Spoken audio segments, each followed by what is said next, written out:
प्यारे बच्चों problem number 31 को देखो। प्रॉब्लम 31 आपसे क्या कह रहा है? आपसे कह रखा है कि A B and C are non zero vectors.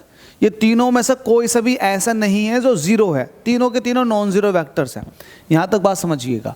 और आगे बोल रहा है कि अगर आप ए का बी के साथ डॉट निकालोगे तो वो जीरो आ रहा है, और बी का सी के साथ डॉट करोगे तो वो भी जीरो आ रहा है।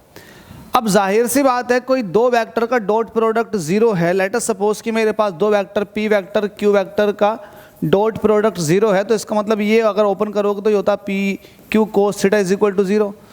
तो इसमें तो आप नॉर्मली मैं आप सब यही कह सकते हैं, या तो पी जीरो होगा तभी प्रोडक्ट जीरो आ सकता है, या क्यू जीरो होगा तभी प्रोडक्ट जीरो आ सकता है, या फिर कोस थीटा की वैल्यू जीरो होगी तभी ये जीरो आ सकता है।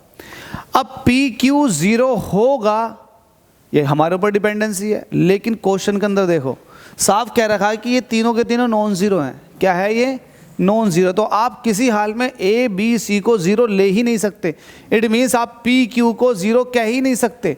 तो जाहिर सी बात है कोस थीटा की वैल्यू फिर जीरो होगी, तभी तो ये प्रोडक्ट जीरो निकल कर आ रहा है।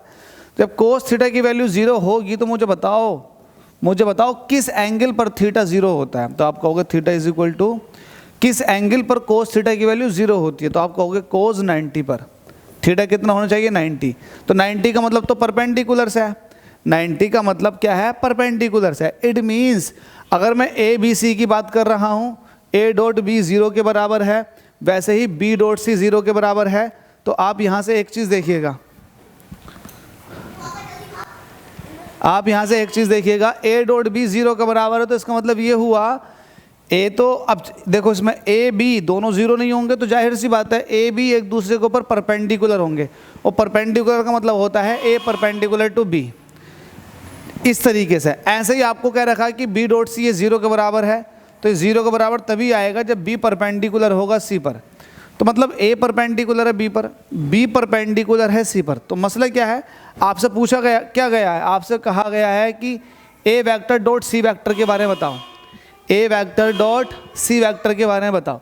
तो आप जब ए डॉट सी के बारे में बताओगे तो आप यहाँ से ये पहचानो कि जब ए जो है बी के परपेंडिकुलर है, अगर बी इसको मानोगे तो ये ए है, और आप कह रहे हो कि बी जो है वो सी के परपेंडिकुलर है, तो बी जो है सी के परपेंडिकुलर है, तो इट मीन्स कहीं ना कहीं सी और ए एक दूसरे के पैरेलल आ जाएंगे।